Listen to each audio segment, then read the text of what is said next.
Okay, so normally I refrain from making videos on politics, but the ongoing current situation in Kashmir has really compelled me and forced me to make a video on it. So it's so disturbing what's going on in Kashmir and the Kashmir Valley.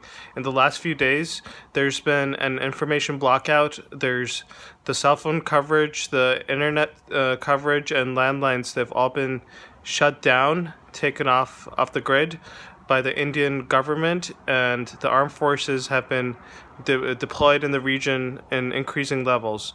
So people can't get out, there's no flow of information, and there's a fear that there could be some sort of genocidal action about to be taking place in Kashmir because no one really knows what's going on.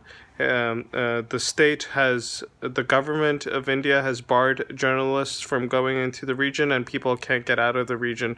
So it's really bothering and troubling for people that and for families of people that actually reside in Kashmir. So forget about politics for a second. Forget about India and Pakistan for a second and where you stand on the issue of India versus Pakistan and Kashmir. Think about the Kashmiri people, and there's a thought in the Indian media that's saying that revoking this Article 370, and is gonna actually help have development in Kashmir. Well, if you think about it, I mean, this is what I think. So, India's always talking about development and stuff, but these people they don't want this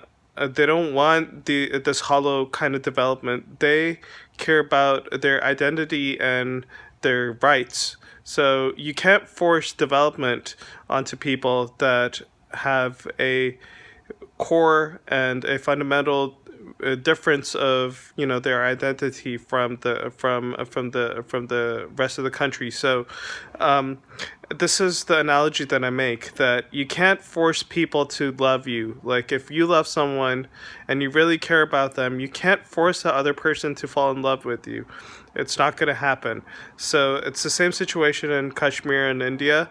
India is really forcing them to love them, but when you force someone, it just creates resentment and hatred in their hearts and minds, and that's what's going on in Kashmir. And the deployment of forces and the cutting of internet services and cell phone services and landlines and all sorts of media, barring, is just it's unbelievable how this is happening in today's world. I mean, this kind of situation happens. It doesn't even happen in wars. Even wars have got some code of conduct and some rules. In this case, there's no rules. This is the most militarized zone in the world, and I can't believe that, forget about, again, politics, India and Pakistan. Forget about that. Think about the people and what they're going through. Think about the families of people, the people that are living abroad and their families are living in that part of Kashmir Valley.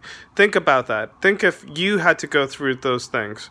This is so unbelievable how these kinds of things are happening in today's world, and it's shocking. And the kind of silence that is actually coming is so disturbing. I was so disturbed to the very much of my core about how this is happening. I mean, I'm not into politics. I don't talk about politics, but this is shocking for me. This is shocking how everyone's keeping quiet. I don't even know if people know about it, or if they know about it, and if they're reading up on the news, then they have a responsibility to come out and speak out on the behalf of the people that are suffering. Just because they have a difference of opinion, we're human beings. We're supposed to be civilized human beings. Forget about, war, and forget about politics for a second. People have a right to believe what they believe in. If the Kashmiri people, they believe that they're different from India, and they should, you can't quell people, and you can't make people fall in love with you.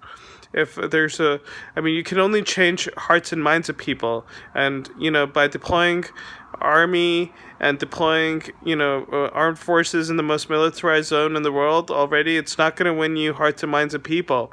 It's like no one's ever thought about it.